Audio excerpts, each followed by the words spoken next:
और अब खबर उत्तर प्रदेश से। भारतीय जनता पार्टी में इन दिनों बड़े सांगठनिक बदलाव का इंतजार हो रहा है, जिसकी चर्चा राष्ट्रीय स्तर से लेकर राज्यों तक है।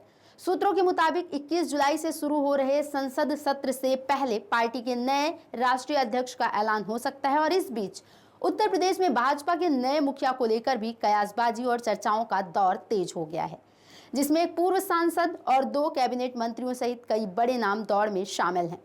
उत्तर प्रदेश में भाजपा 2027 के विधानसभा चुनाव की तैयारी अगले साल से शुरू कर देगी और यह चुनावी रण नए प्रदेश अध्यक्ष के नेतृत्व में लड़ा जाएगा।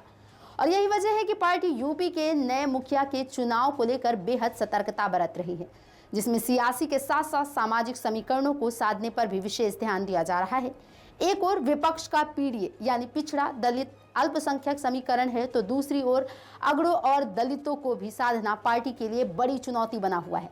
प्रदेश अध्यक्ष पद की दौड़ में शामिल दावेदार अपनी सक्रियता बढ़ा चुके हैं। दिल्ली से लेकर गुजरात तक तार जोड़े जा रहे हैं। वहीं मंदिरों, ज्योतिषियों और राष्ट्रीय स्वयंसेवक संघ के दरबार में भी हाजिरी लगाने का सिलसिला तेज हो गया है। बताया जा रहा है कि पूर्व सांसद पूरी शिद्दत के साथ सारे कनेक्शन साधने में लगे हुए हैं, जबकि प्रदेश के एक बड़े चेहरे के करीबी माने जाने वाले सांसद संघ परिवार के अपने संबंधों का लाभ लेने की जुगाड़ में हैं। सूबे के 2 कैबिनेट मंत्री भी इसी दौर में शामिल बताए जा रहे हैं और सबसे दिलचस्प बात यह है कि 2027 के विधानसभा चुनावों पर निगाह लगाए बैठे ऐसे कई छत्रप भी नए प्रदेश अध्यक्ष में गहरी दिलचस्पी ले रहे हैं, जो खुद इस दौर का हिस्सा नहीं है। ऐसे में गोपनीय मंत्रणाओं और गोटियां बिछाने का काम भी जोर शोर से चल रहा है। उत्तर प्रदेश में बीजेपी के लिए अभी तक पार्टी अध्यक्ष का चुनाव एक टेढ़ी खीर बना हुआ है, जबकि उत्तराखंड समेत 22 राज्यों में प्रदेश अध्यक्षों की घोषणा हो चुकी है। इसकी सबसे बड़ी वजह है राज्य के जटिल जातीय और क्षेत्रीय समीकरण। पार्टी के सामने सबसे बड़ी चुनौती ओबीसी समुदाय को साधने की है और यही वजह है कि बीजेपी किसी पिछड़े वर्ग के नेता को ही प्रदेश अध्यक्ष बना सकती है।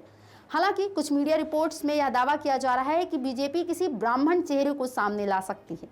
प्रदेश की हालिया राजनीतिक पिच को देखते हुए जिस तरह से सपा प्रमुख अखिलेश यादव पीडीए पर बैटिंग कर रहे हैं, बीजेपी के लिए ब्राह्मण चेहरे पर दांव लगाना जोखिम भरा हो सकता है। पार्टी हाईकमान यह भी जानता है कि सवर्ण मतदाता पारंपरिक रूप से उनके साथ हैं और वे पार्टी से हटकर कहीं नहीं जाएंगे। ऐसे में ओबीसी वोट को साध कर ही यूपी की राजनीतिक वैतरणी पार की जा सकती है। भाजपा हाईकमान 2024 के लोकसभा चुनाव में उत्तर प्रदेश में उम्मीद से कम सीटें मिलने और समाजवादी पार्टी को हुए बड़े फायदे का भी गहन विश्लेषण कर रहा है। 2019 में जहां बीजेपी को यूपी में अपने दम पर 62 सीटें मिली थी, तो वहीं इस बार पार्टी सिर्फ 33 सीटों पर ही जीत हासिल कर सकी। इन सभी बिंदुओं पर गौर करने के बाद यह कहा जा सकता है कि प्रदेश अध्यक्ष के चुनाव में देरी की एक बड़ी वजह राज्य के जातीय और क्षेत्रीय समीकरणों को साधने की कोशिश है।